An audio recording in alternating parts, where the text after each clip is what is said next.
Հանրային երկրորդ հեռուստաընկերություն։ Հարցս ուղղում եմ պարոն Եղոյանին։ Պարոն Եղոյան, դուք քիչ առաջ ասացիք, որ խաղաղությունը արդեն հաստատված է, Հայաստանը խաղաղության կղզյակ է եւ որևէ փոփոխություն, Հայաստան-Ադրբեջան հարաբերություններում այդ իմաստով չի լինելու։ Երեք Ալիև անվտանգության խորհրդի Ես ասացի, մեզ պետք է ուժեղ քվե,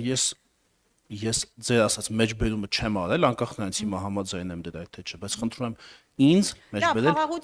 բառացի։ Խաղաղության հետ կապված դուք ասացիք, որ արդեն խաղաղությունը հաստատված փաստ է եւ պետք է ձեզ քվե տա,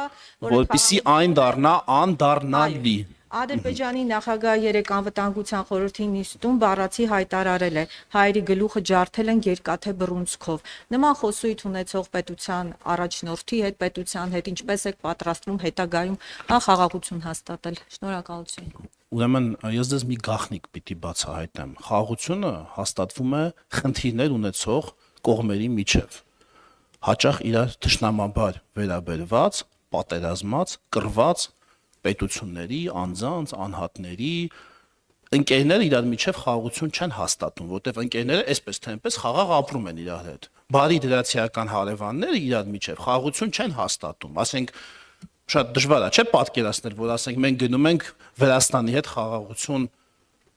հաստատենք, որովհետև այս 3000 տարի խաղաղ է Վրաստանի հետ, մենք խնդիր չենք ունեցել Վրաստանի հետ։ Ում հետ խնդիր ունես, նրա հետ ես խաղաղություն հաստատում։ Դուք ասում եք, բայց չէ՞ որ հələ տեսեք այդ խնդիրները հələ իրանց զգացնել են տալիս, հələ զգացնել տալիս են։ Դրա համար էլ ասում եմ, որ պետքա դա դարձնենք անդառնալի։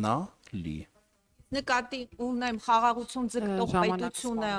պետք է նման հռետորաբանությամբ հանդես գա, այն մենք գիտենք մենք ինչ ենք ձգտում եւ մենք այնպես ենք անում, որ մենք հասնենք մեր ձգտածին։ Մենք մեր ձգտումները եւ մեր գործողությունները հայելային կորելացիայի մեջ չենք դնում մյուսների պահվածքի հետ։ Մենք մյուսների հայելային արտացոլանքը չենք։ Մենք ունենք մեր օրակարգը, մենք մեր օրակարգն ենք առաջ տանում։ Եթե մենք հայելային արտացոլանքի սկզբունքով առաջնորդվեինք, կրկնեինք այն, ինչ անում են ուրիշները, մենք չէինք լինի այնտեղ, որտեղ որ ենք այսօր եւ նույնն էլ ձեզ եմ խորհուրդ տալիս ձեր օրակարգը առաջ տանել եւ ոչ թե կրկնել